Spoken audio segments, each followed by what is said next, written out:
I think one thing this film does great is the suspension of disbelief. If you notice throughout I'm going to talk about earlier films. In the first film, Caesar is the only one to talk, and he says very few words.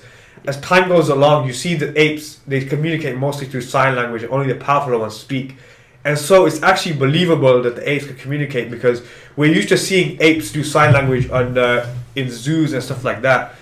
And when Caesar speaks, I mean, I watched a video, I think I showed you, how Andy Serkis spoke as Caesar, and he slowed his speech down to make it less human, and it makes it that much more believable that if this could actually happen. That's it, yeah. Why you gotta say big words like suspension of disbelief? Explain that to the people. Suspension of disbelief is when... he's like, what the heck? You can ask me any questions you want, that's what you're here for. Suspension of disbelief is when you when you think that this film could actually take place, when something stupid happens, like that breaks the film's own internal rules. So it can be a sci-fi and you can still have suspension of disbelief.